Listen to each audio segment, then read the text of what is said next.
It's Bigfoot Collectors Club with Bryce and Michael.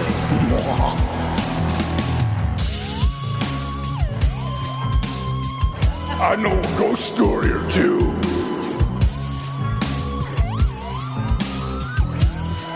Let's do this. For 5,000 years I have slumbered in the darkness, and I have emerged on this day of the podcasting. Hail, podcasting. I love you. It's time to podcast. Hey, everybody. That like H.P. Lovecraft monster took a real emotional turn there for It did. I love you. I don't know. I think after our conversation with today's guest, I just don't want to be evil anymore. That's nice. Hey, everybody, it's Bigfoot Collectors Club, the show where we talk to amazing guests about their personal paranormal history and share stories of high strangeness. I'm your host, Michael McMillan. With me only for today. No, that's not how. It's a tough sentence. With me, alone with me. Alone with me. Alone with me. That is actually what we should start calling this podcast. Like alone. Seriously. I'm not even sure that you're there. I might just be speaking into a vacuum. Oh God, all this whole time. Just even in your apartment. Oh my God, it's like a Shutter Island. That's like my this podcast is my Shutter Island. Guys, I'm talking to super producer Riley Bray. Bryce is out of town. He's working on a top secret project that we can't tell you what it is, but I think you can figure it out. So we actually were going to drop a different episode today that sort of got abducted by aliens halfway through. Is that I'd say that's an accurate description of what happened. So instead of not giving you an episode this week, old Uncle Bryce or Uncle Michael and Riley, we put our heads together and we came up with this, I'm gonna say, amazing last minute episode. This is like the project you deliver in high school that you did the night before, but you just nail it. I think, you know what I'm saying? And it's all because of our guest. Yeah, that's true. He's the partner in the partner project that actually does all the work. We're like, while we eat pizza and make fart jokes. Yeah, right, exactly.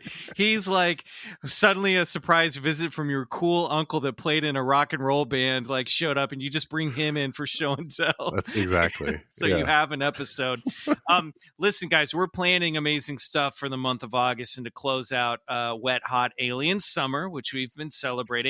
And actually, that's a good reminder that, guys, that fucking amazing t-shirt by James Mulholland, our Wet Hot Alien tee, is up right now on the Campfire shop. Go to wearecampfire.media. That's our network. Click shop. Hit that. You'll scroll down. You'll see all of our designs. And because of demand, we now have that design on stickers and mugs and hoodies. Don't know about pocket tees. I don't think Tee Public has pocket tees. One of our listeners said, give me pocket tees. We're not in control of the type of merch. It's all part of the Tee Public thing. You know, just buy a shirt, sew on a pocket tee. Yeah, it's a fun quarantine activity. Yeah. Exactly. So we do hope you'll go check those out and then get yourself a little t-shirt. I love that design so much. It's by far our favorite shirt. Yeah. Riley, how are you doing, man? I'm doing pretty good.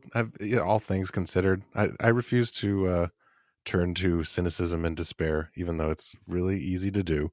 But life is happening. Life is good. I'm getting by, working in the yard a lot, spending time outside. That's been nice. I've been inspired by that garden you and Grace are putting together. Oh yeah, it's gonna be awesome when it's done. Maybe you can come over. We can have a socially distanced hang outside. Honestly, I almost cried at that suggestion because that would be so good. I have not been, other than my dog walks, I'm not seeing a lot of people. Yeah, I mean that's good though. You're doing your part, and that's good that you're doing that. I'm trying to do the best for my community, and of course, LA is spiking right now. This is my honestly the podcast has become my window into the world in a big way, and I'm glad that our listeners are hanging with us. Yeah. And we've had new people join us over on the other side, our Patreon page. This week you can get our movie review and discussion of the film Contact, the Robert Zemeckis movie from 1997, with special guest Grace Mitchell. Yeah, that was a fun movie night. That was a good time. That was a good one. That was definitely a good one. Yeah. No matter the opinions passed around about the film, I think, well, if you want to check it out, you can check it out. It's there. Yeah. Patreon.com/BigfootCollectorsClub. Okay. Well, we said there was no Bryce today, but that's not completely true because we did manage to record a BCC news item about the big UFO news that broke this week.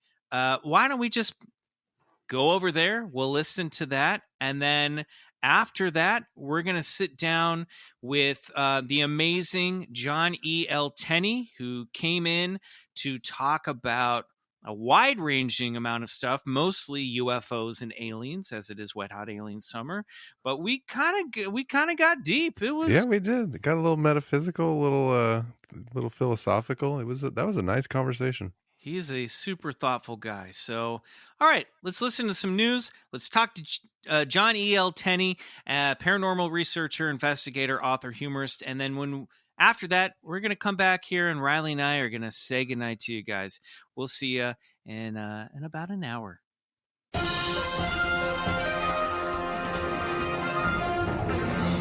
BCC News. That's so much worse. Oh, man. Okay. Well, I thought that was perfect. See, Bryce, the thing is, when you hear it right, I hear it wrong. And when I hear it right, you hear it wrong. Wow. This is the high strangeness that is our partnership on this podcast. Well, Michael's right, because there's absolutely no better time to be discussing UFOs than right now. So as we hinted at in last week's episode of a possible another bomb drop in the New York Times about UFOs, it happened. Ralph Blumenthal and Leslie Kean followed up their groundbreaking 2017 article in the New York Times with a new piece entitled "No Longer in the Shadows, Pentagon's UFO Unit Will Make Some Findings Public." For over a decade, the program, now tucked inside the Office of Naval Intelligence, has discussed mysterious events in classified briefings. Despite Pentagon statements that it disbanded a once covert program to investigate UFOs, the effort remains underway, renamed and tucked inside the Office of Naval Intelligence. And, this is what Lou Elizondo has been saying all along, that the program never ended. And this New York Times article really confirms that. Some of the bombshell news pieces in this is Eric W. Davis, an astrophysicist who worked as a subcontractor and then a consultant for the Pentagon UFO program since 2007, said that in some cases, examination of the materials that they had collected so far has failed to determine their source and led him to conclude we couldn't make it ourselves. So this article is really saying that, perhaps there have been these crash retrieval programs that we so often hear about, tucked in special access programs, and that there is a good chance that they have material, and that this material is not from Earth, is not made by us. So, I've heard a lot of sort of skeptics talk about on UFO Twitter that it still was a closely guarded New York Times piece, that they didn't reveal too much, and that they tried to really, write between the lines. But I recommend everybody go check it out. And, I think there's going to be another one coming down the pike pretty soon. And that's totally backed up by this other quote that I thought was the other big, hey, check this out moment from this article, was when former Democratic Senator from Nevada, Harry Reid, said that after looking into this, I came to the conclusion that there were reports. Some were substantive, some not so substantive. So remember, there's always bullshit out there. Yeah, of course. That there were actual materials that the government and the private sector had in their possession. So not only the government has it, but some people in the private sector may have these as well. So I think this is really exciting stuff. I don't know, Riley. What do you think about all this UFO news? I mean, I also kind of felt like the article was like written between the lines, and then I was sort of like, what exactly did they just reveal? Or it almost seemed like they said, we're going to reveal something, and that was the big reveal. But then it kind of went on to talk about, concerns about threats from Russia and China and advanced aerospace technology and all that.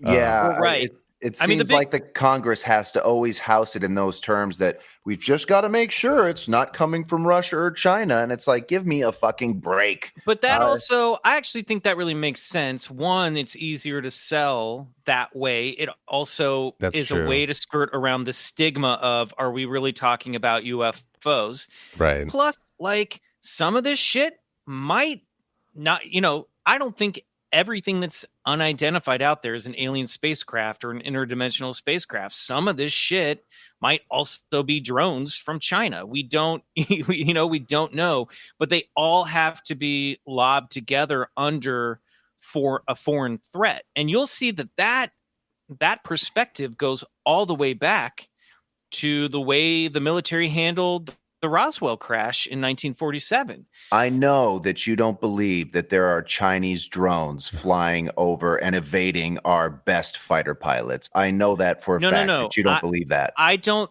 Bryce, you're misunderstanding what I'm saying. No, I understand what you're saying. I don't think the video of the Tic Tac UFO is a drone, but I do think that drones do crash in U.S. territory that are recovered as well. I think there is a mix of tech. And I think that that's what Harry Reid is saying. Some of this stuff appears to be, maybe off-world technology, or something, but not all of it. Some of this stuff is definitely man-made. Some of it is probably our own shit. And then there's the other category that this is coming from someplace else. Yeah. Oh, go ahead, Riley. It seemed to me that article, though, was like speculating at that point more than it was confirming it. It was sort of saying like maybe Harry Reid has actually said after looking at this stuff, he's come to that conclusion. And this astrophysicist is saying the same thing as he's presenting it to Congress. The other big thing that this reveals is that the program is still alive. Yeah. Up until this point, we heard that it closed in 2012, I think, or 2017. Yeah. And now it's just been renamed and moved into a different department in the Pentagon. So I just want to go on the record and say, make no mistake about it. While these people are guarded in the way they talk about it, they are talking about UFOs made from off this planet. They're not talking about Chinese or Russian drones. It's ridiculous to think that. I think they're talking about all of it because they have to compare the materials that they find that are quote unquote off world with other tech that they've recovered that is man-made. Yeah, you that's know what true. I mean? Yeah. You need a basis. I think they're talking about all of it. And they have to, but I'm not saying that this is all man-made stuff, Bryce. I'm with you that there is a UFO. Same. And with you. What I'm saying is I just wish that article had gone a little further. It just seemed like it was sort of halfway there to what it was actually saying, and I was like, well, if this is the case, then let's get to it. I think it's trickling out. It's going to take time, as we saw with it took a while for the Pentagon to admit, okay, those videos that the Air Force released are real. It took a while for the Air Force to go, they're real. There you go. There's all this bureaucracy, and the truth is they got to be super fucking careful about it because they also don't want to let other countries know that they have tech. Well, and some of the inside rumors of this article is that it had a hard time coming out, and they really had to retract a lot of what they were trying to say just to get the article out. So interesting. I think there was some misinformation in maybe the first running of this story or while preparing this story. So, and let's not forget that when we're dealing with this sector, we're probably also dealing with an amount of disinformation that's being given to these reporters and to us by the government as well. Or UFO Twitter users. Exactly. Yeah. There's disinformation on Twitter. No way. Well, enough about the New York Times and the Pentagon's secret UFO program. Let's move on.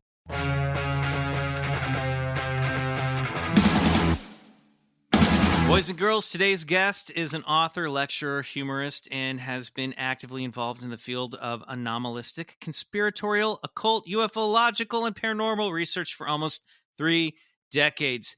You know him, you love him. He's been on the show before. You can discover his work at weirdlectures.com and the podcast realm of the weird. Boys and girls, please give a warm Club Scout salute and welcome back Mr. John E. L. Tenney. All right. Hey, John. how you doing? Welcome back, man. We're doing okay. Sorry, Bryce is not here today. He's going to be very upset that he missed this conversation. Who needs him? Honestly, that's what Riley says to me every week. That was in private. I said that in confidence. Oh, I didn't realize we were actually rolling. I'm sorry. John, before we get into, this big news item that came out this week, I wanted to ask you a follow-up question from last time you were on the show. How's your book coming along, and do you have any updates on the Formanauts that you can reveal?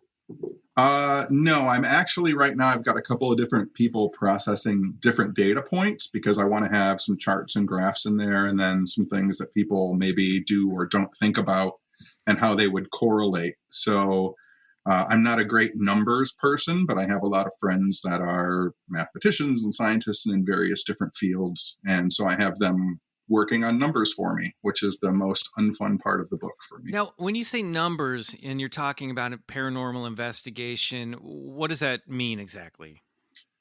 So mathematical correlates, how many people during what date, at what time of the day, what seems to be a trending pattern, due to date and then decade and century, the rotation of the planet. What phase is it in, what its constellation patterns are. So all of that stuff. A lot of I never stopped to think about the fact that and it makes total sense that the position of the planet and the position of the stars might have an effect on what type of phenomenon someone may or may not experience. Yeah. So, that's one of the interesting things. It is fun, taking people on ghost hunts and taking people looking for UFOs. But then if you want to start really being able to talk about what it may or may not entail, you should probably have some numbers and you should probably be thinking about how those numbers apply to the seemingly shared reality that we have. Because, one of the things that always cracks me up is when people are hunting ghosts or looking for ghosts, they say there's a ghost in that house, right? But the thing that I always think about is but the house is on the planet and the planet is in a completely different position than it was yesterday. It's millions of miles away from where it was yesterday. So the ghost, is it locked into that place because of gravity? I had never even thought about that. I've thought about this with time travel, but I haven't thought about this with ghosts. Time travel, I've thought if you go back to 1955, if you're not locked into there has to be something that anchors you to the Earth's orbit. Right. Yep. Because if we leave this point in time and go back to 1955, our time machine might show up in the middle of space on the other side of the sun. You know what I mean? Or with the Earth being on the other side of the sun and then we're dead.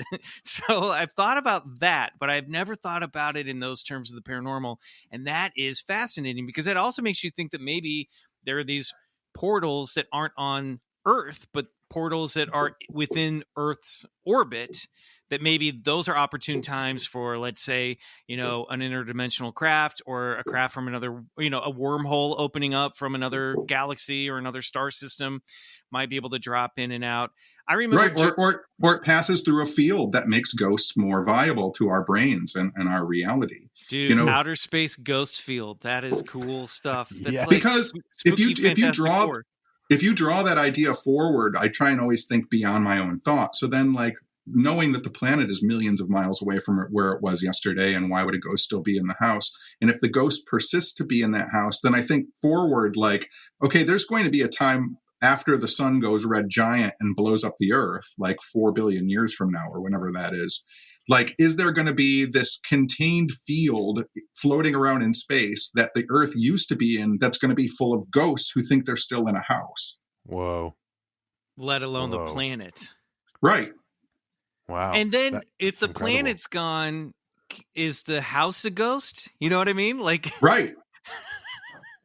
this And is then if fun. another planet passes through it, what does that planet experience of the ghosts that were there? A whole ghost planet just Yeah. colliding through. Wow. I Wow, feel like I'm teetering on the edge of oblivion right now. My mind is blown. Yeah. You just This is- discovered ghost gravity. I mean, this is incredible. This is 30 years of my brain just sitting in the house going insane. Yeah, I love it. well, I It's so good. feel like I'm quickly catching up to you during the pandemic. I remember when we read Mothman Prophecy. I think it was in Mothman. It might be in the Eighth Tower. I can't remember. But John Keel talking about how Wednesdays, at a certain time of month, if a Wednesday falls on like a 27th or something, this is off the top of my head, that you're more likely to see a UFO. Like he was kind of putting that stuff together back in the 60s. Right. But what's strange with that though is if you dive into Keel's research into that, finding kind of window periods of time, like Wednesdays, I think it was either Wednesday or Tuesdays that he was saying are most opportune to having a strange experience. But that only applies to like American and European experiences. Right. Like if you run the numbers on dates and experiences for Asia, like it most commonly occurs on Sundays. Right. I don't think John Keel was like a big intersectionalist. Like, I don't think he was thinking beyond, I don't know. He's a man of his time. Sometimes I feel like reading his books and the way he loves to comment on women's bodies. But but that's, it's true. It's like I don't, and then you got to think about, I don't know, man. This stuff is, there's so much to take into account. So when you go out in a paranormal investigation, do you do like a microcosmic sort of like, do you ever go, well, let me do a chart real quick, or let me figure out what day of the week this will be better based on an astrological, position to go do that ghost hunt? So if I do a ghost hunt, and people know this, it's on my website, you can request me to try and investigate something that you think is weird. But all of this is laid out on my website. It says the first thing that's going to happen is I'm going to have you send me a letter or an email. You're going to write out the entire experience. I'm going to read it. And then in the next week to 2 weeks, we're going to meet at a coffee spot or someplace that is safe for both of us, our first personal meeting. And I don't want that person to bring anything with them. What's going to happen is I'm going to have their printout or their letter that they sent me, and they're going to retell me their story. And usually in that first meeting, I can determine if someone's lying or not, because they don't remember exactly what they wrote. And so they'll start fabricating or moving things around if they're just making a story up. And then if things seem copacetic and everything's all right, then I will ask permission for the ability to start doing ancestry work on their family, pulling property records for their house, pulling architectural records, going to the city hall, and doing all that work. And I also think this is very important to talk about, too. As a paranormal researcher, when someone comes to me with a startling, somewhat outrageous story, for as willing as I am to say, I will investigate a ghost in your house, I am also willing to say, would you go and see a therapist? That's good. I think you can't remove that whole side of things from everything. I think it's good to walk into that with open eyes. That's a good policy. I mean, that's how I started going to therapy, was because I've talked about this on the show before. I have no shame in it at all, but I started seeing things in the middle of the night. I would wake up and I had like night terrors, and I would have these sort of hallucinations where I would see. The first thing that happened to me is I was working on a movie, and I'd spent like a month covered in blood. We were in Morocco, and I woke up in the middle of the night and saw myself covered in blood standing over my bed. Oof. And I threw like my pillow and screamed and ran into the bathroom and shut the door. And I was just like, my adrenaline was pumping so hard. And this started happening to me in times of stress, where I would like immediately wake up and see a figure or a phantom there, almost like an HD quality, and then it would vanish. And I started going to the therapist because I was like, I'm seeing shit. You know? Yeah. Yeah. Red flag. And it was wild because while, you know, and I still see her, she's awesome. And she was like, okay, this is the way that your anxiety manifests yourself, right? And that made a lot of sense to me because I would look back and I go, yes, this stuff happened in the most stressful times, or just I'm underslept or whatever. But I couldn't shake the sense, and even when it still happens sometimes, I can't shake the sense that it at least feels like there's another intelligence behind it. And that's the thing that freaks me out a little bit, you know? Yeah. So I don't know if that's common with people that you talk to, but it's definitely helped put the framework for how I talk about these things and how I talk about these things related to my own psychology, you know, because I do feel like I've hallucinated before, you know? Mm-hmm. Yeah. I mean, that's my thing too, right? So like I had my near-death experience when I died when I was 18. And there was a lot of PTSD and a lot of trauma involved. When you're come back to life, you see therapists for a long time, at least I did, just to be able to handle the experience of knowing I was dead and now I'm alive. Yeah, that's a good excuse to go talk to somebody. Right? Yeah. And the thing that I became really focused on in those years was learning what my brain could do, which is why I joined the International Brotherhood of Magicians and started doing tests at the local Wayne State University, the college here, doing sleep deprivation tests and isolation tank floats and seeing what my brain was capable of. And I mean, the thing that you said that is so interesting is that there really does many times seem to feel like there is a separate intelligence sometimes involved. Right. And so, and growing up, I was always scared of aliens. Like E.T., as much as I love that movie as a small boy, it was always in my nightmares. E.T. would show up at my window at night. I remember seeing Communion for the first time, the book cover to Communion in the shopping mall. And that immediately terrifying me. These images of the alien gray stuff. And throughout therapy, I was like, oh, my anxiety just manifests itself to think that something paranormal or unexplainable or otherworldly is going to come get me. Right. Right. So, and I would talk about that in therapy, and she'd be like, you're afraid of the unknown and this and that. You have a career that you don't have a lot of control over. But, this stuff goes back to my childhood. And then, John, I wasn't planning on telling this, but I'd like to hear your perspective. I've talked to you about telling this to you before, but 4 years ago in late summer, it was like June 29th, 2016, at 4:00 in the morning, I wake up hearing my bulldog, Albie, growling out in the living room, just a low growl. And I go, oh boy, my next door neighbor who shoots nights, he's coming home. Albie's waking him up. And I could tell that I was sitting there for about 30 seconds listening to his growls growing. And I was like, oh, he's going to start barking. He's going to wake everybody up. And he started barking. My terrier shot off the bed, ran out in the living room, and the two of them are just going ape shit.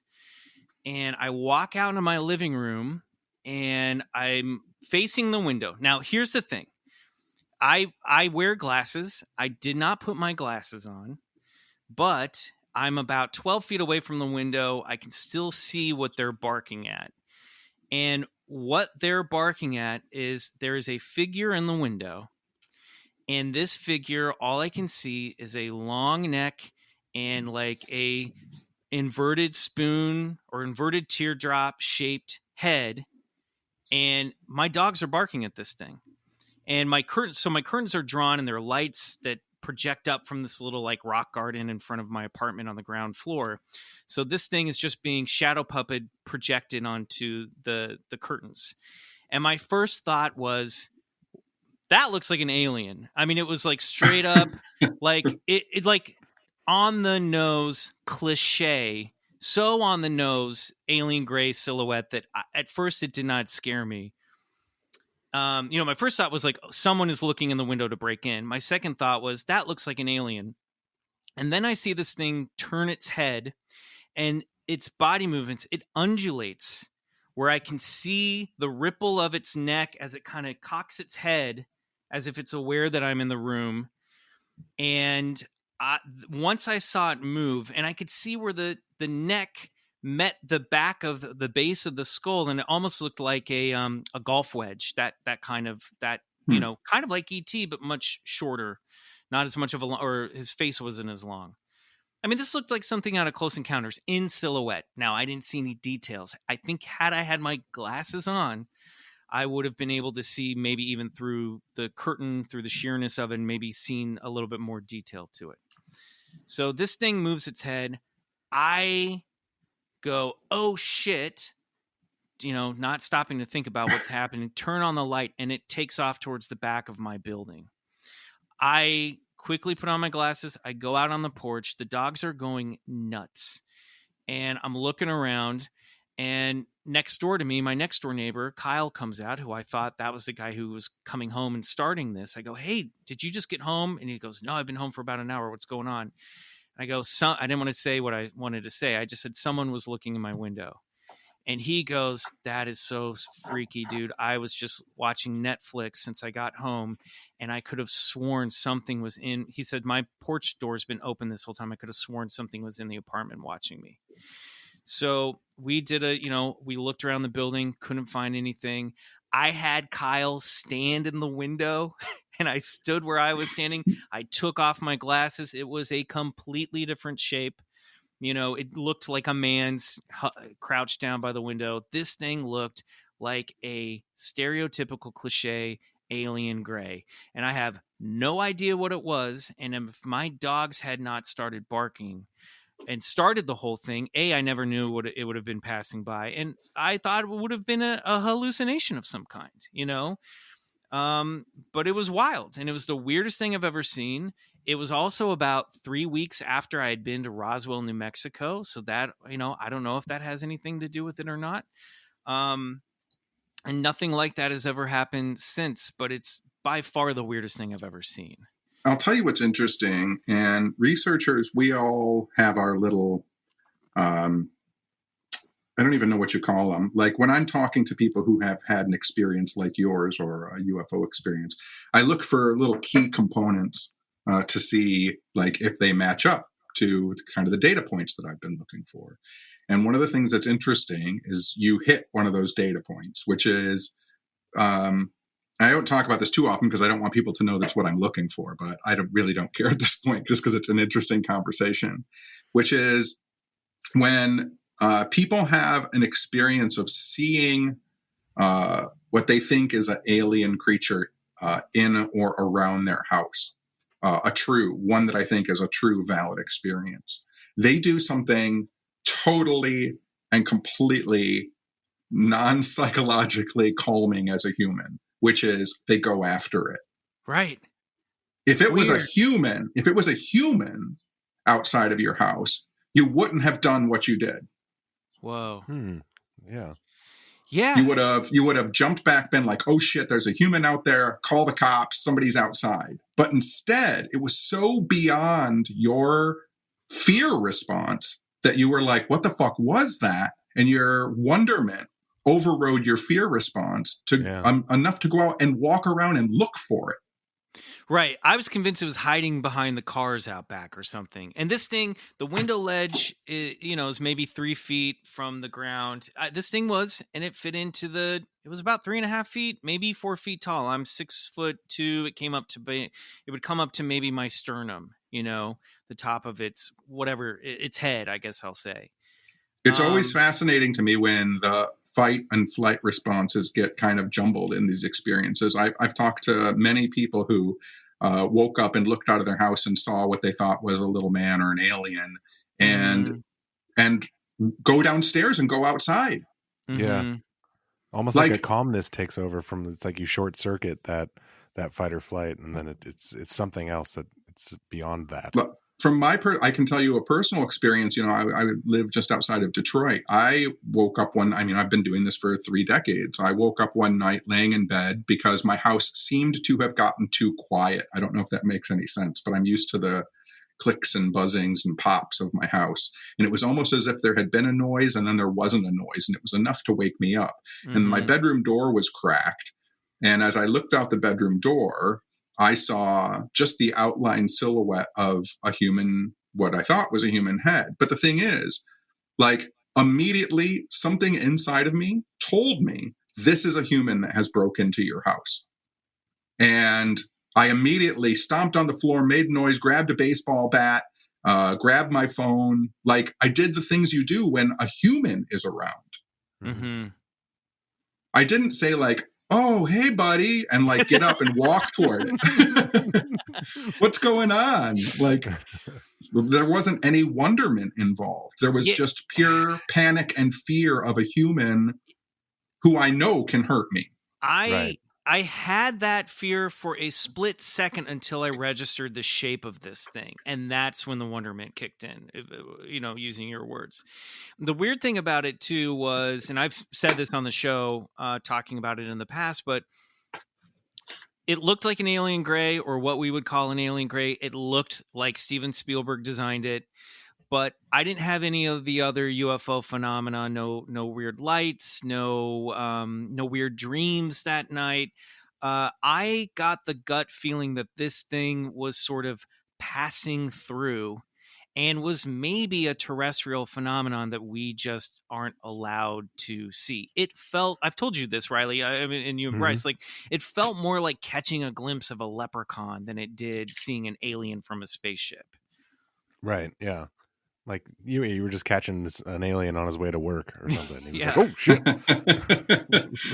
Yeah. And I think, you know, that's when we go back to talking about, like, so now we all have, because recent history, 40 years, now we all have embedded in us kind of that image of an alien. And it's almost like there's this default setting that whatever it is can use to camouflage itself as, oh, that's that thing that they'll think is an alien. And so they can switch that on. So we don't really see them, but we see a representation of something that our brain goes, oh, it's an alien. Even whether or not we're seeing what they actually look like. Like, they're using these kind of default settings that are in our brain, which I think happens with ghosts too. I think that's why people talk about always seeing a woman in white or a shadow person.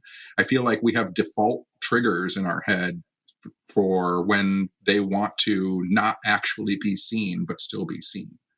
So what do you think these alien grays are? Like, if you, I know you keep a sort of open mind. You don't like to come to conclusions, but, you know, we've been doing research all this summer. It's wet, hot alien summer here on Bigfoot Collectors Club.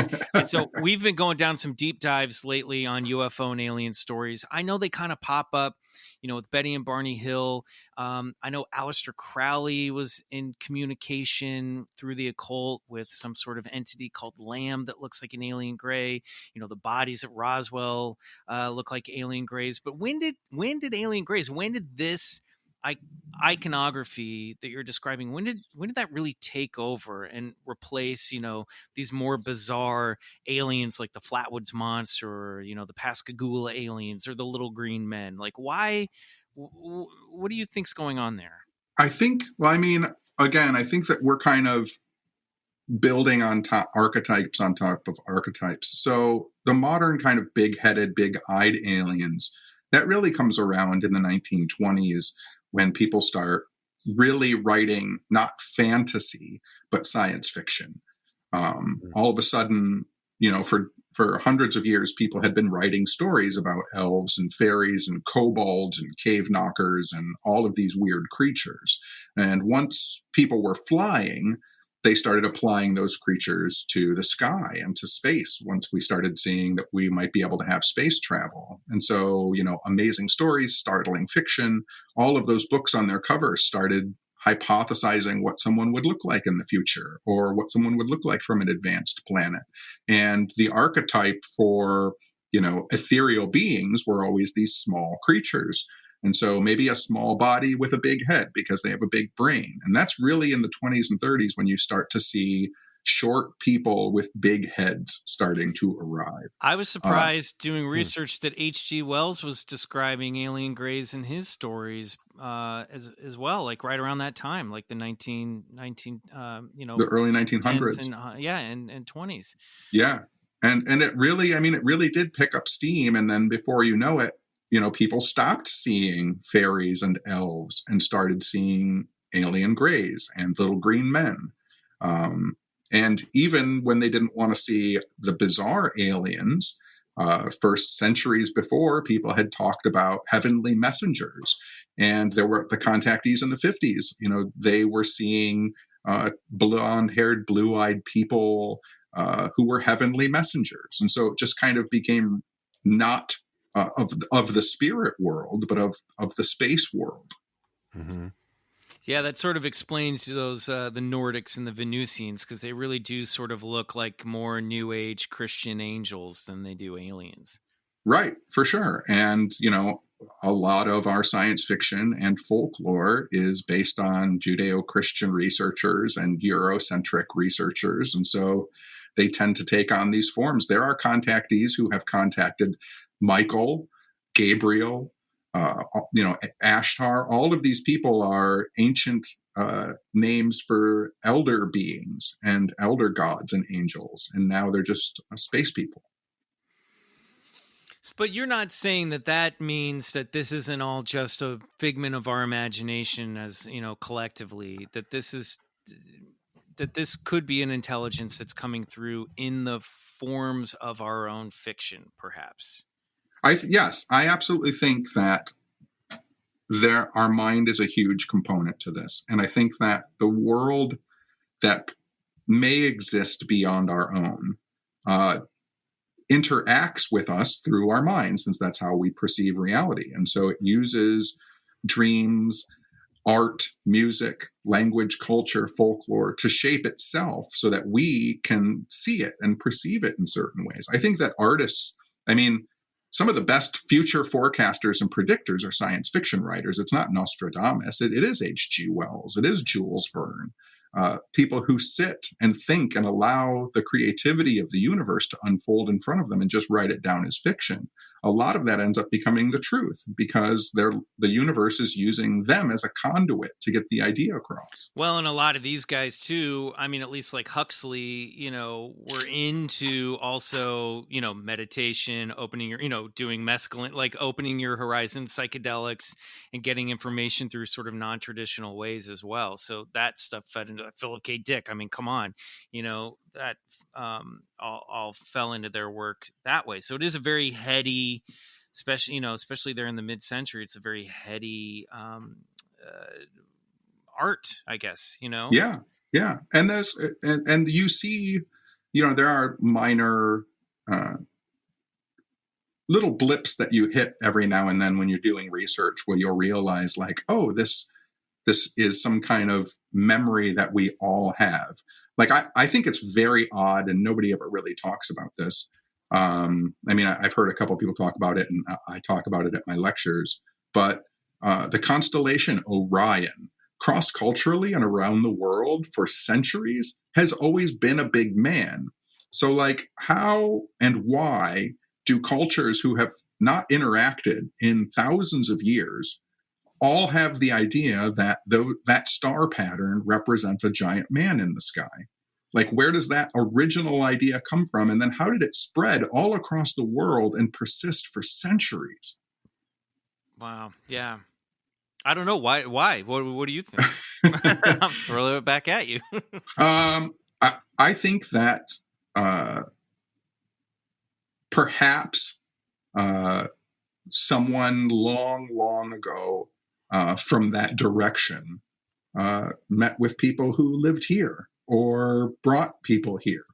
I mean, I think that that's as decent an idea as any. I did some research a few years ago. I was really interested in why people would think that, why people would look at the sun. Like, my concept, I don't know if I'm going to get this across right. I haven't talked about it in years and years. I was always fascinated that people would say, oh, well, people think the sun is God. And I thought to myself, like, the first time I had heard that decades ago, I was like, well, that's interesting. Why would people look at a giant flaming ball in the sky and think that it's alive? Mm-hmm. And so I did some research, and what I did was I figured, okay, let's take non-highly intellectualized people, children, and ask them which one is a representation of you. And I would give them a series of toys. And some of them were balls, some of them were blocks, and some of them were dolls. And they always picked the doll because they understood the human form. So what was it tens of, not hundreds of thousands of years ago that made people look into the sky and say, people, when they looked up? Unless they had some kind of recovered memory or idea that people lived up there. Mm-hmm. Yeah, the sky people stuff. I mean, Jacques Vallée talks about all about that in Passport to Magonia, that we've had these stories of people living in the sky since the dawn of human time. You know, it's in the Judeo-Christian tradition, that's what heaven becomes. You know, in the Greeks, that's Mount Olympus, you know, above the clouds where Zeus is hanging out. And even in you know, sub-Saharan Africa and Asia and South America, the legends of sky gods persist, or that your ancestors live in the sky, or that some of your ancestors live under the ground. Right. Or when we die, we go to the sky, or we go underground. Right. Yeah, for sure. Now, are you saying this in a literal sense, like humanity is seeded by another civilization, or is this more in like a metaphorical sense of like consciousness springs from this phenomenon that is interrelated with consciousness? Or I think that I mean, I'm a possibilitist, probabilitist. I think you just found a new name for your new podcast. Possibilitist. Possibilitist. Yeah.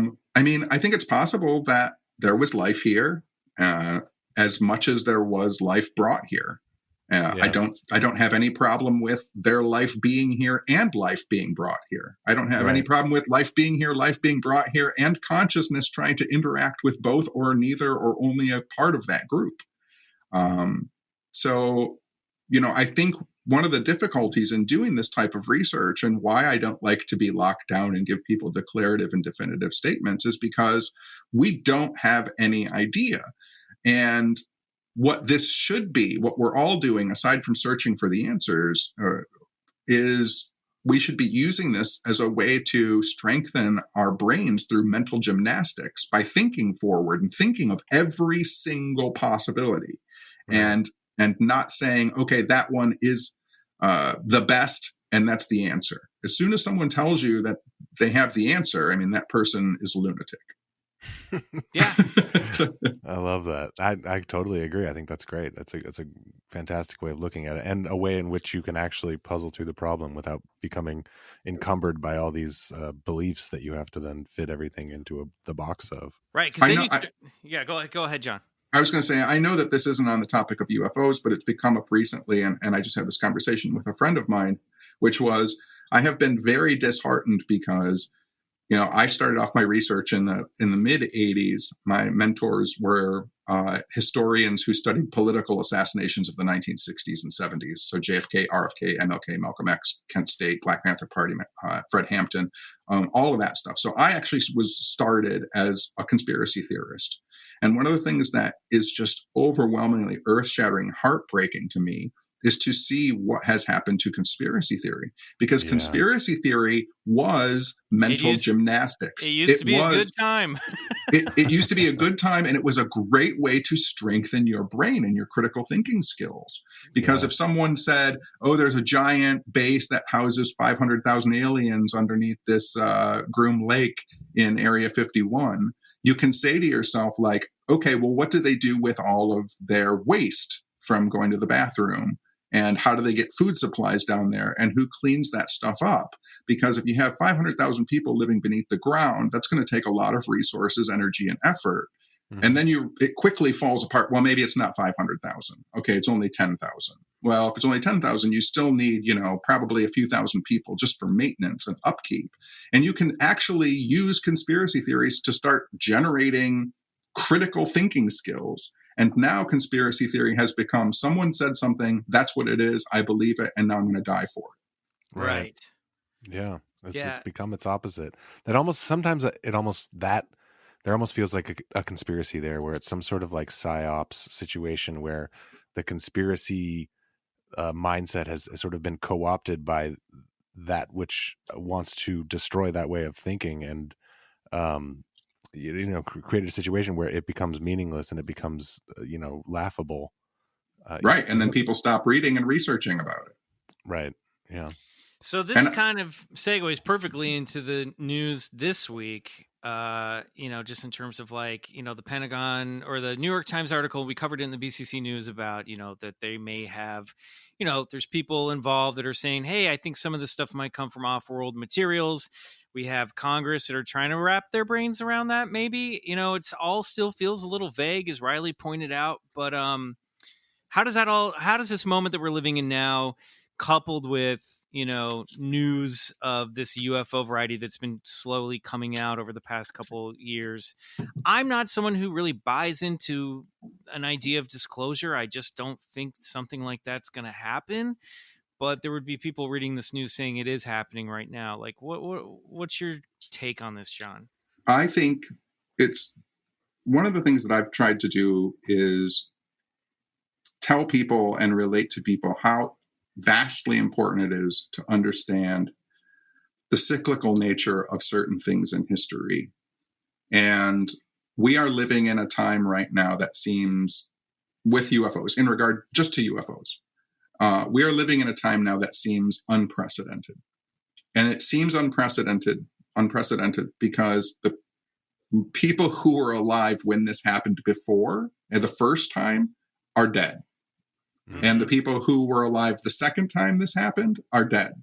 And the people who were alive the third time this happened are very old, and we don't like to listen to our elders. And now it's happening to this generation, and we're reacting as if it's the first time. But I mean, can you even begin to fathom, and I tell people this all the time, and they say, yeah, so what?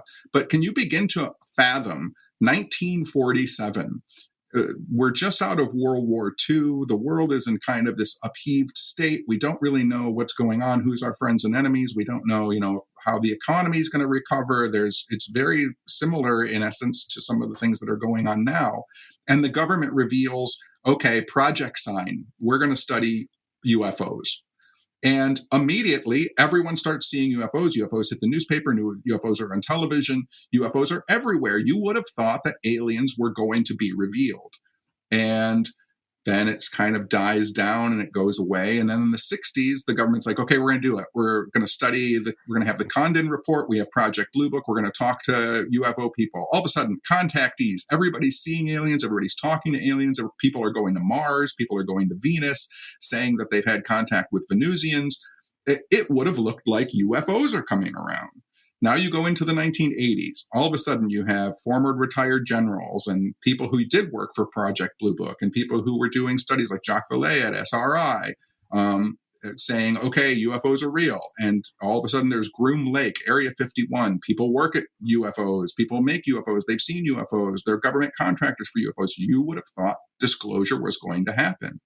And now again, it's the exact same thing. Some people who worked for the government are interested in UFOs. We've been studying UFOs. Now everybody's seeing them. Everybody's talking about them, and disclosure is imminent. This has happened before. Well, and it's no coincidence that, in that initial article that came out in December of 2017, Harry Reid was talking about how, one of the ways they put together that ATIP program at the Pentagon was he and a bunch of other senators and congressmen that flew during the Korean War or Vietnam all were like, I saw some of those. I'd like to know what those are. You know what I mean? And so people have still been seeing this stuff, but these people at the end of the day, for better or for worse, are only human. And I think some of them have an imagination about this stuff just like we do, and are in a position of power to at least get funding to study it, even if it is under the umbrella of foreign threats. But I don't know where I was going with that exactly. But I think that what you just said is very important that people miss. Right now, there is a enormous amount of money that is kind of loose floating around in our system with people trying to figure out where it's going to go, whether it's going to be COVID relief or whether it's going to be tax relief or whether it's going to be corporation relief. There is a lot of money loose floating around, and people have pet projects and people have interests.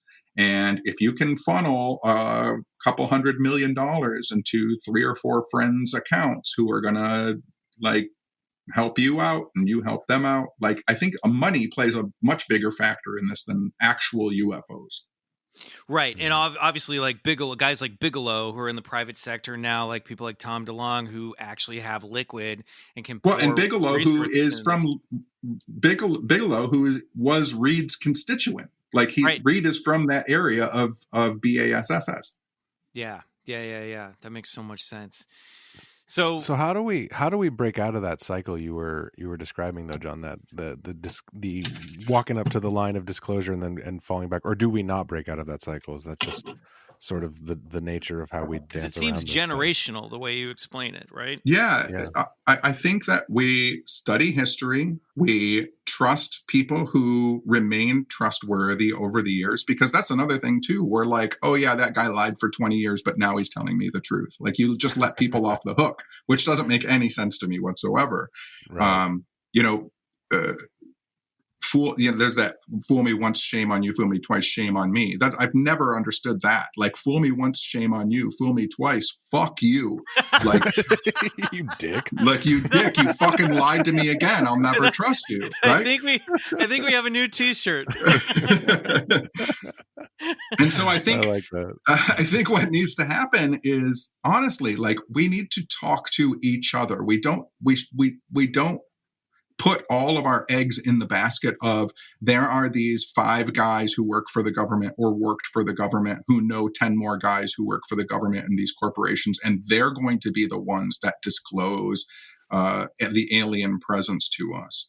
I mean, I know that it sounds hippy dippy or whatever like that, but like, if you want a highly advanced technological extraterrestrial intergalactic race to make contact with us, like, you start by being nice to people on the planet.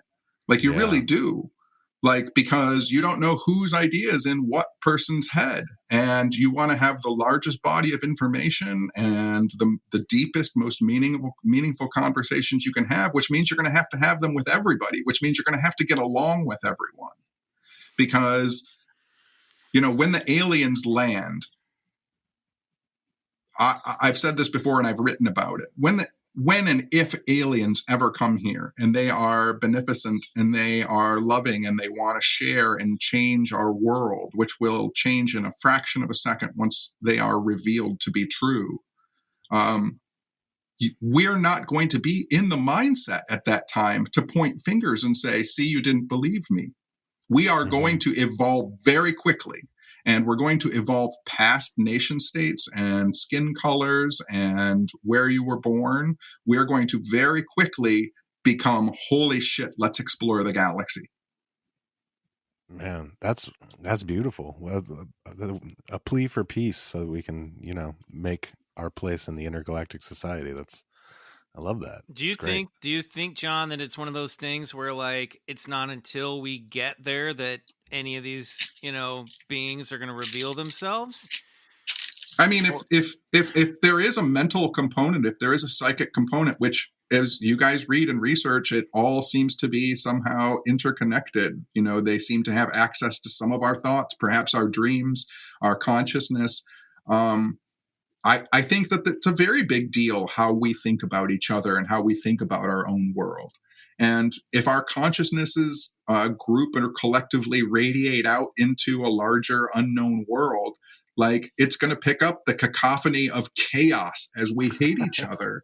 And it's also going to pick up the music of when we start getting along. Yeah.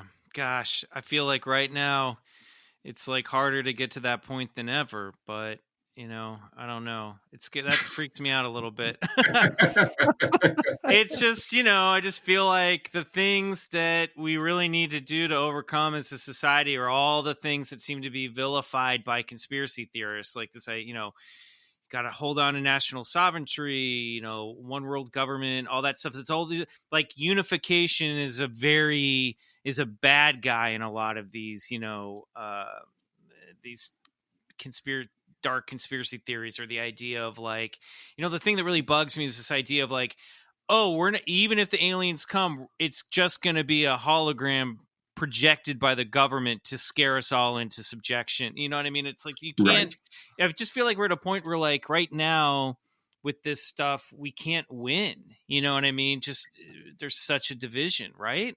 Right. I mean, that's the you're absolutely correct. The problem is that we have divided ourselves and we've created factions. And the hardest thing, I think, one of the hardest things for human beings to really grasp is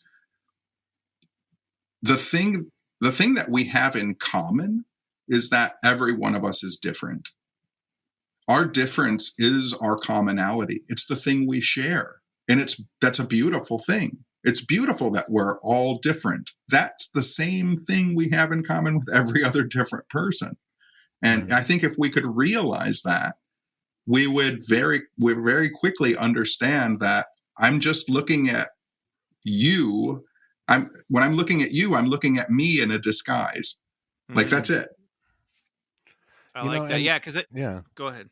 Well, I was just going to say that, I think we see that more and more as the internet is really sort of just coming into its own with like, video chatting becoming a very regular thing. And you see how much people are interacting with each other and beyond borders and countries and everything. And, there is the narrative of division, but that is just one narrative. And I especially think looking at the generation that's coming up on the internet now, like Gen Z, I think they have a pretty tremendous empathy capacity. And it seems like growing up on the internet and growing up in sort of this global mindset, you are seeing, that narrative happening too. And I think it's important to see both sides. There is that, but I also feel like coming up alongside it is an amplified narcissism. So that sense of, individuality being the be all end all, the binary me versus you is also getting, that's also getting exacerbated a bit too, I think. You know what I mean? I agree with you. I really do think like the generation behind ours, Riley, is really going to save everybody. I do too. I have a 19-year-old nephew who is of that generation, and I am continually shocked by how much empathy he has. And the fact that he grew up because of the internet, the fact that he has friends all over the world. I mean, I grew up wanting to beat up the kids at the rival school inside my own city because they were at a different school. Right. He doesn't. That's He a doesn't jump forward. Right. He doesn't want to fight with other countries. He doesn't understand because he has friends in those countries. Yeah. I think that's so much at the heart of it is people just still want to pick fights, and we're just in it's like really, you know what I mean? I mean, I grew up in Kansas. I saw it all the time. And then when I went to Interlochen in Michigan for school, and I was suddenly around with kids. I was going to school with kids from all over the world, kids of different sexuality. I suddenly went, I was like, oh, wow, this can like everyone can really get along and learn from different people. You know what I mean? But I do think really that all it takes is exposure. Just being around other people. But there is this kind of going back to the fight or flight thing, right? Trying to bring it all back together. There still seems to be this strong and oftentimes, confused with the American identity and like the American man of like, let's kick its ass. You know what I mean? Yeah. And we got to we have to get over that. We got to stop picking. I know now we're kind of off on a different tangent, but I think like, I thought we were talking about aliens, man. Yeah. I mean, ultimately that's the goal, right? Nobody wants to fight with their neighbor. Nobody wants that. No. Right. We want to meet you aliens. Guys. Now, I know that again, I'm not a great math guy, and I don't know if we've ever discussed this before, but, and this is the last thing I guess I'll say, and then we can talk about aliens. But have you guys ever heard of 35th cousins? You know what that is? No. Okay. So I have a mom and a dad, and I have two parents. I have 4 grandparents. I have 8 great grandparents, and then 16 great grandparents. Then I have 32 great grandparents. If I do that 35 times, then there are more people in my family than have ever existed on the earth, which means that I have a common relative with everyone before 35th cousins. Whoa. That's amazing. That's not that many steps. No. Really, at all. No. Like when you think about how, say, like a bacteria goes through generations. Like that's a blip. That's nothing. Right. If you go back 35 generations, you will have to share a common relative with someone, because by the time you get to 35, you have billions and billions and billions of people would have in your family. And there's just never been that many people that have ever existed on the planet. Wow, that's awesome. Fascinating. That's super mathematically cool. We are all a family. Exactly. Yeah. And we know how much family and tribes mean to people right now. Right. Yeah. We're all one tribe, baby. And if we could figure that out and actually like put it into practice, we could build some fucking spaceships and get off this planet. Yeah. Hell yeah. We wouldn't have to wait for the aliens. Exactly. John, before we say goodbye, I wanted to ask you, just because I'm curious, with the man of your knowledge and sense of history, what cases from UFO lore that do you love and why? And do you think that, and is there one that makes you go, this might make the argument for nuts and bolts spacecrafts coming from other planets and visiting? I tell you what, I've met him a number of times and sat and talked with him, and and maybe it's because of the movie and whatever, and I was of the age of the time, but like I love Travis Walton's story. I don't have any problem with Travis. He tells a pretty consistent story. He seems like a very normal person. That's a good story that I like. I like Betty and Barney Hill, even though I think that was probably government and not aliens. Okay, let's talk about that. Because we just did that recently with Paul Scheer, and I've always been fascinated with them, but we did not take a look at it from that angle. So I think that probably at that time, I think that the government was probably very interested in how aliens were being perceived. I think they had the very basic technology that would be needed to hoax a UFO landing. And I think that Betty and Barney were a demographic that needed to be studied, which was an interracial couple, and see how that community would respond to alien intervention and how that would play out. To what means exactly, do you think? Because I think that in the 1960s, I think that once the government realized that they weren't going to just be dealing with Eurocentric, Anglicized white people, they had to start doing investigations as to what would happen with the UFO phenomena once it enters the African American community, the Latino community, and so on. And in the 1960s is when you start to get a lot of abduction reports from Mexico, from South America, and Betty and Barney Hill. Whoa! So you think it was actually an intentional test? It was not like yes, they accidentally saw government craft, but the whole point of it was that. I think that a lot of the contactees, I think that some of them had very weird, valid, maybe off-world or other-world experiences. But once I think that began to happen, the government took advantage of that situation to do data collection and data gathering and figure out what they could do psychologically to people and how people would psychologically react to those things. We also know the 1960s is when MK Ultra was hitting hard, and they were starting to bring that up. Yeah, and they were starting to test psychotropic drugs on people. So I think that was their perfect opportunity. That makes sense. Well, and a lot of those memories that came up during hypnoregressions. A lot of that stuff that we get from those encounters all came from those therapy sessions, and then from Betty's dreams. They didn't have a lot of like memories of the event itself, other than seeing the craft and maybe seeing some beings walking around in the craft that Barney thought looked like Nazi soldiers. Right. I will tell you, this is it's not UFO related, kind of UFO related, but somewhat interesting. I never had any. Do either of you ever watch the UFC? Occasionally, but not habitually. Like if it's on at a bar or something. I have no interest in the UFC, but recently I've started watching UFC because Angela Hill is one of the fighters, and she's the granddaughter of Betty and Barney Hill. No way. That's crazy. So watching Betty and Barney Hill's granddaughter beat the fuck out of people is kind of cool.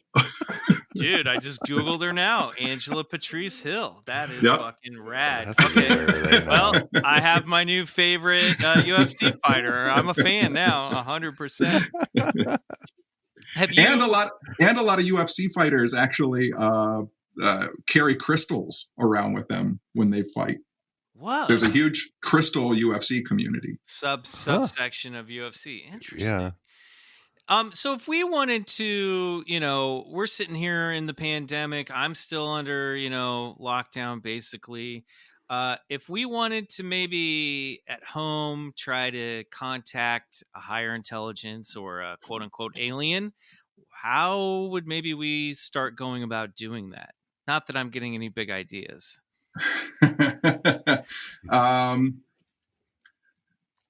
It's really funny because I'm working with someone right now on a book kind of about this, about how to kind of contact aliens. I think that one of the things is to keep it in your mind, but not in the front of your mind. Most people who have interactions with UFOs, UFO nauts, and extraterrestrials, it seems to happen when they are not expecting it. Just like you waking up and having something happen to you. Last thing on my mind. Yeah, I think that the hard set intention, and I know some occultists and practitioners of magic will get down on me for saying this, but I think that intention is actually kind of the wrong way to call out for extraterrestrials. I think the best thing that you can do is kind of be at peace with yourself, go outside, lay in the grass at night, stare at the sky, wonder about the stars, think of how you can be a better human being, think of the things you can do to make the world a better place. It's usually in those moments when people are kind of just drifting, whether it be the contactees like Daniel Fry or Truman Bethram or Betty and Barney Hill. It just happens when they're in this kind of hypnagogic state of relaxation and just being at peace when they encounter extraterrestrials. So it's funny because as you say that, I'm thinking like, yeah, driving along a highway at night kind of puts you in that zone. You know what I mean? It's a sort of hypnotic. Anyone who's ever done like long distance road trips, driven at night, like, there's a real rhythm and a sort of subtle like lullaby to driving, Yeah. And so I really do think, it's it's funny, but when back in the 1950s and 60s, when they were having back then World UFO Day and World Flying Saucer Day, which we think is a new thing, but it's been going on for 50 years. People would lay in the grass and they would chant in their head, trying to think of what the phrase was. It was actually a Carpenter's song, calling occupants of interplanetary craft. Oh, like, yeah. And people would just chant that. And I mean, that song was based around World UFO Day and Albert Bender, who contacted the Men in Black. Like, it's got all of these weird things. I think relaxation and not wanting it to happen, but allowing it to happen. Yeah, there's a big difference there. Yeah. UFO consensual contact. I like it. Groovy. And there's nothing you could do to stop them anyway. Oh, that's true, unfortunately. John, thank you so much for coming back to the show. This has been awesome. I want to talk to you for another 5 hours, but that would be unfair to you. Where can people find you? What are you working on? You mentioned a couple books. When can we expect I guess we don't know when the Formonaut stuff's going to come out, but the Formonauts book should be out by December. And then I'm writing, I talked about it earlier because it was on my head. I'm working on a book right now called Obscured Colossus, which is about the constellation Orion, which is why that was on my brain earlier.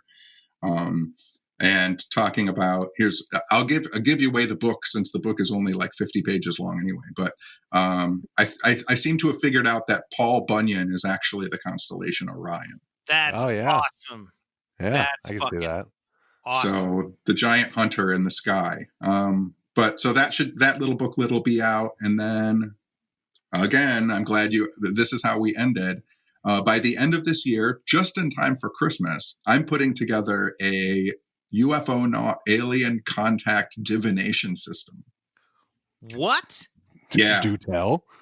Yeah, so there is a board, a pendulum, cards, instruction manuals, and you use it to contact exterrestrials. Rules. I know what we'll be doing New Year's Eve, Riley and Bryce.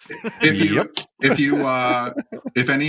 you or any of your listeners check out my Instagram, which is instagram.com/John Tenney, John E.L. Tenney. one of the last pictures I posted shows one of the cards flipped over. It says the card of the day is the Innocent, and then you can see that the card is flipped over. That's the card system that comes along with the board. That's the first time I've ever talked about it to anyone. So you guys are breaking. That's so that. exciting. BCC scoop. That's great. That's awesome, man. Well, thank you so much, John. It honestly, getting to talk to you now is one of the true pleasures of doing this show. I love this. You don't know. I love it so much. Well, you are welcome back anytime, please. And I urge all of our listeners to follow your work. Go back, listen to the podcast, your podcast, Realm of the Weird, and just get as much Johnny L. Tenney in your life as you can. And when all this is over, I'm taking you guys and Jen Kirkman ghost hunting. Dude, yes. We are there. Name the time and place. We're there. I already told Jen. She was like, "Oh, I'm on board. Done." Great. All right, well, guys. Thanks so much. Goodbye, John. Thanks, guys. Thanks, John. Oh boy, I mean, just the greatest guy. Truly, I'm always in a good mood after we talk to John. I know, me too. That's why when we did the intro, I was just like, "I love you, Space Brothers." I can't do this weird creature voice. I'm in love with you guys. That's right. So yeah, I want to thank our guest, Johnny L. Tenney, again. Bryce is going to be so bummed that he missed that, and he doesn't listen to the podcast, so he'll never know what was discussed. That's true. I don't think he's even subscribed to the Patreon. I don't think he definitely doesn't even have a podcast app in his phone. You know what I mean? Like, he's too busy getting to the hardcore truth. That's right. He doesn't have time for other people's opinions. Guys, we'd love to hear your opinions. If you would go to Apple Podcasts, give us a 5-star review and give us a little write-up. We might read it on the air, just like this one from Devin Carley, who says, one of my go-to podcasts. This is just such a fun show, and I love how they talk about a wide array of spooky subjects that range from silly to downright terrifying. The thing is, even the scary stuff is flavored by the fun vibes these guys give off, and is just all around really enjoyable. Enjoyable enough for me to rate and review a podcast for the first time. Much appreciation for your work, and please keep it going, Devin. Devin, thank you. And just like Devin, please be the person who reviews their first podcast and let it be us, Bigfoot Collectors Club. You can follow us on Instagram at Bigfoot Collectors Club, on Twitter at Bigfoot Pod. Riley, do you have anything to plug before we leave? I do. I have an idea that I want to try out with you guys that are listening. I don't know if you're aware of our track, Completely Absorbed by the Strange, that we recently released. If you're not, look up Club Bryce on Spotify. Check out that track. It's our paranormal banger. But what we'd like to do is crowdsource a music video for it. So if you enjoy the track, we would love it if you, just using your laptop computer or your laptop camera or your phone camera or whatever, just film you getting down to the song however you get down to the strange, whatever. Let's keep it clean. Like, yeah. We're not asking for, to be clear, if you want to, wear an alien mask and dance around your backyard, great. But have some clothes. I'm going to get like a 65-year-old man just shaking his bare ass straight down the barrel of his iPhone camera. That's art, baby. But yeah, so send us some clips, and let's see if we can put together a music video. This is totally an experiment. If it fails, then it fails. Hey, but, baby, you know what my acting teacher used to say to me? What's that? Fail big. That's right. We're gonna fail forward on this one. We're gonna fail big. So send us some clips at BigfootCollectorsClub@gmail.com, and let's see what we can all make together. It'll be fun. That's great. And as for me, I show up a couple times on this season of Perry Mason. My first episode already aired. I should have at least one more coming up if I didn't get cut. So check that out. The show is cool. The period stuff is really fun. So I'm seeing it for the first time, really, along with everybody else. Until next time. Thanks, buddy. Until next time, I am Michael McMillan for Bryce Johnson and Riley Bray. Good night. And go get regressed. Yes. Oh, that felt good to finally say that. Podcasting. Easy. Try. Easy.